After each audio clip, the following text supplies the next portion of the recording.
La haute école buissonnière, une école libre, à ciel ouvert. Ici on réveille ce que l'école a oublié de nous apprendre. Le cœur, l'imaginaire, le sens. Pour que nos rêves d'enfants deviennent enfin nos plans.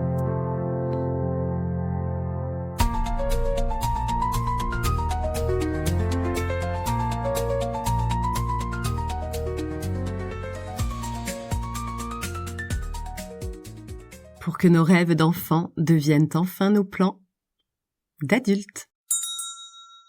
Je suis Siem Aubertin, artiste, coach, pédagogue et conteuse pour la Haute École Buissonnière. J'ai créé cette école sans mur pour les artistes entrepreneurs, les coachs sensibles et toutes les âmes créatrices qui veulent impacter le monde avec beauté, sens et stratégie. Si vous êtes de ceux qui veulent apprendre à rêver plus juste, à créer plus grand, à vivre plus vrai, alors cette école est faite pour vous. Choisissez votre place dans la classe et installez-vous confortablement.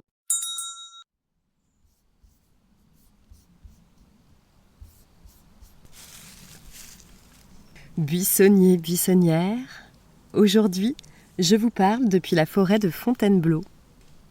Un pique-nique, un micro, quelques notes de silence, et me voilà, entourée de chênes anciens, de rochers moussus et de fougères bavardes. À l'entrée, un lilas mauve et odorant m'a accueilli. Des abeilles, des papillons, tous venus butiner sans aucune jalousie. Ils partageaient les mêmes fleurs, dans une danse harmonieuse, sans aucune rivalité. Et j'ai pensé, quel formidable spectacle! Oui, c'est un mélange de spectacle et de prends ton cartable, enfin, vous voyez. Une école vivante, une école buissonnière, une école d'été. Bienvenue dans notre classe des lectures d'été, avec comme premier chapitre ce que la nature nous enseigne. Cette nature, vous l'avez déjà écoutée? Vraiment écoutée? Elle ne parle pas fort, mais elle dit tout. La fleur ne demande pas la permission pour s'ouvrir, la mer ne se compare pas à la montagne, le papillon ne cherche pas à être productif, et pourtant, que de beauté, que de sens, que d'harmonie. La nature est un livre à ciel ouvert, un livre sans chapitre, sans titre, sans dogme. Et si nos lectures d'été commençaient ici? Non, pas avec des pages, mais avec des herbiers vivants, des parfums de pin, le goût salé d'un coquillage. Cette semaine, je vous invite à lire la nature et à lui poser toutes les questions qui vous passent par la tête. Oui, comme on interroge un professeur. Tiens, et si la nature pouvait nous transmettre un message, lequel serait-il? Qu'est-ce qu'elle vous inspire, vous, aujourd'hui, là où vous êtes? En quoi entre-t-elle en résonance avec votre propre nature? Elle veut dire quoi, la nature? C'est beau, ça dit plein de choses. Mais c'est silencieux et bruyant à la fois. Allez, viens, marchons. Je t'amène, buissonnier.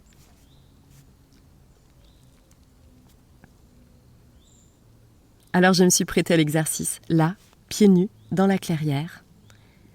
Et voilà ce qui s'est passé. Je saisis un petit bout de bois, tout fin, presque comme une fléchette tombée du ciel. Je touche son écorce et je me dis « Waouh, quelle merveilleuse peau il a, ce bois !» Il ne se soucie pas des irrégularités, il ne demande pas à être lisse, il ne jalouse pas le tronc du voisin. Il est ainsi, texturé, rayé, sculpté par le temps. Et il est très bien comme ça, solide et libre. Alors je l'adopte. Il sera mon stylo de pèlerin, mi-flèche, mi-baguette magique.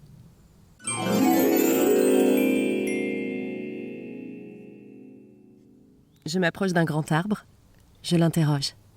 Il semble ravi de ma présence et m'abrite de ses feuilles dorées par le soleil. Il ne dit rien. Mais je sens qu'il m'offre l'autorisation d'écrire. Et soudain, mon inspiration s'ouvre, sans limite.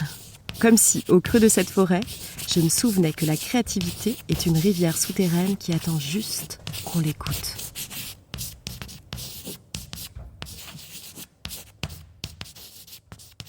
Je regarde autour de moi, tous ces arbres vivent ensemble, sans se pousser, sans se comparer. Ils grandissent, chacun à leur rythme, vers leur propre lumière. Et je me dis, tiens, si nos organisations humaines pouvaient s'inspirer de cela. Pas d'hiérarchie oppressante, mais une canopée vivante, riche de cohabitation. Pas de compétition, mais des systèmes racinaires qui s'entraident. Et là, une petite fourmi, bien rapide, grimpe sur ma main. Tic-tic-tic-tic. Elle parcourt tous mes doigts. Elle s'y promène comme si j'étais un territoire à découvrir. Alors je pose mon clavier, je l'observe et je lui demande. Quel message veux-tu faire passer à mes buissonniers-buissonnières, petites fourmis ambassadrices ? Elle ne parle pas, mais j'entends dans le silence. N'oubliez pas que nous existons. Sous vos pas, il y a nos mondes, nos familles, nos tunnels, nos architectures souterraines. Nous oxygénons vos sols. Nous participons à la biodiversité. S'il vous plaît, pensez à nous lorsque vous marchez. Je la salue avec un sourire. Elle repart sur mon bras sans précipitation. Et moi, je me sens un peu comme une enfant, un peu plus en lien avec tout ce qui m'entoure. Et vous croyez que c'est fini ? Oh, que non ! Comme j'avais décidé d'écrire, c'est comme si tout le monde s'était donné rendez-vous. Ce n'était que le début. Je prends mon téléphone pour filmer la fourmi parce que j'avais vraiment envie de vous le montrer. Et à cet instant précis, croyez-le ou non, comme si la forêt elle-même me répondait encore. Une toute jeune abeille vient se poser. Vous savez, une bébé abeille toute mignonne. Elle vient saluer la fourmi ou me saluer, enfin je ne sais pas, mais je me sens reliée. Et puis là, les pas. Des pas lourds, des pas puissants un peu au loin. Je lève les yeux. Devant moi, à moins de 10 mètres, croyez-moi ou pas, un cerf. Un cerf immense, majestueux. Une sculpture vivante. Ses bois comme une couronne végétale, son allure comme un souffle de légende. Je retiens mon souffle. Il me voit, je le vois. Il passe, rapide, élégant, spectaculaire. Et mon cœur bat très fort. Je suis émue. J'en ai les larmes aux yeux, je suis même bouleversée. Et en même temps, avec les larmes dans la gorge, une question me traverse, comme une flèche, douce et amère. Mais pourquoi le chasse-t-on encore ? Pour ses bois ? En guise de trophée ? Quel plaisir, quelle gloire peut-on ressentir à tuer cette beauté ? Ce cerf, à traquer une bête si belle, si paisible, à ramener au camp tout fier un cadavre ? Je ne comprendrai jamais cette logique, ce besoin de domination, ce plaisir à détruire, à effrayer, à conquérir ce qui ne demande qu'à vivre. Couronnez-vous de nature, ornez vos têtes de hautbois, pas pour dominer, mais pour capter ce qui vibre, pour vous relier au vent, aux fréquences, au vivant. Devenez réceptacle, pas conquérant. Encore tout ému. Et puis, devant moi aussi, une simple feuille morte. Elle descend devant moi, lentement, comme suspendue dans les airs. Je crois rêver. Elle semble en lévitation. Et puis, je vois un fil si fin qu'on le devinerait à peine. Un fil de soie, d'araignée. Une fois encore, je reste bouche bée. Et je pense à ça. Quel miracle de force et de légèreté. Un simple fil peut porter une feuille, la guider dans sa chute ou dans son envol. Et cette araignée, si minuscule et pourtant si puissante, elle tisse, elle relie, elle construit. Comme la vie.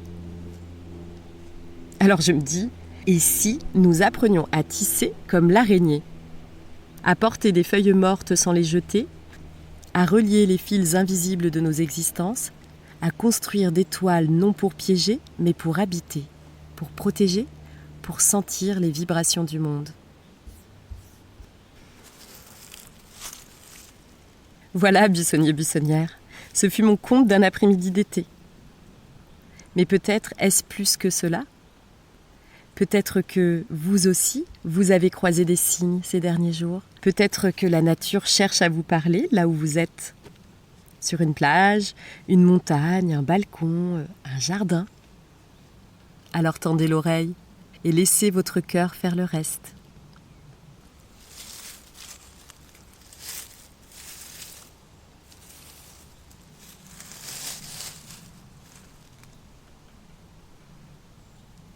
Écoutez ce que George Sand écrivait en 1872.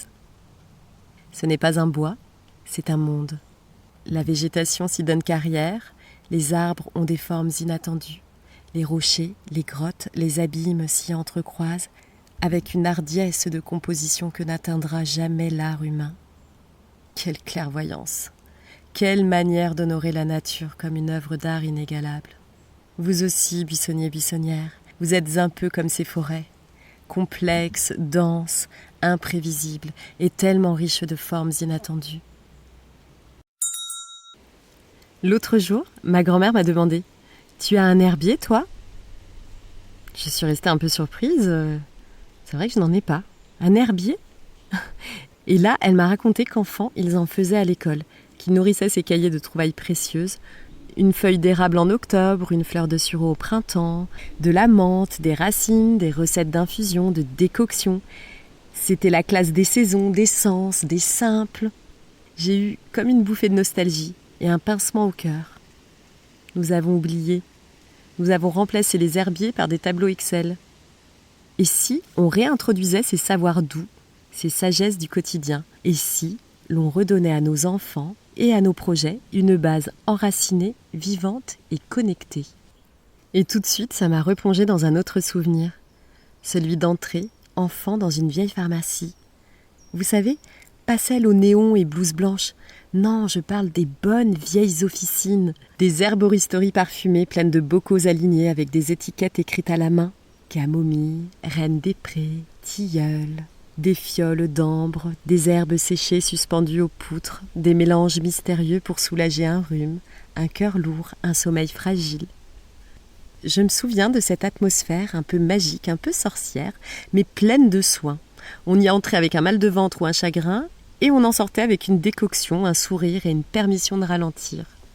Ces lieux où l'on apprenait à prévenir plutôt qu'à guérir, à écouter les signaux du corps, les saisons de l'âme, à faire alliance avec les plantes, non pas pour les exploiter, mais pour dialoguer. Et je me dis, et si l'école buissonnière, c'était aussi ça ? Une grande herboristerie du cœur, où l'on apprend à reconnaître ses bobos, à les nommer et à les apaiser. Si vous pensiez être en vacances, point du tout. Alors aujourd'hui, je vous propose un défi d'été. Choisissez une plante, un coquillage, un caillou, un vent et interrogez-le. Écoutez ce qu'il a à vous dire. Notez-le en un mot, en dessin, en poésie.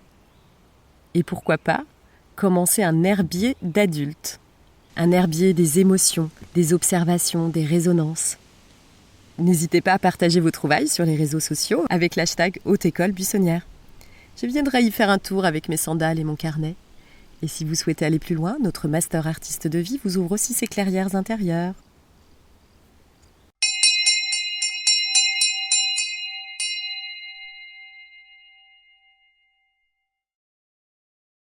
Buissonnier, buissonnière, la cloche a retenti. Il est temps de retourner dans nos vies. Prenez votre cartable de cœur et surtout, n'éteignez pas la lumière en partant. Pensez à la rallumer un peu plus à l'intérieur, là où sont cachés vos rêves d'enfant. À bientôt pour notre prochaine podcast.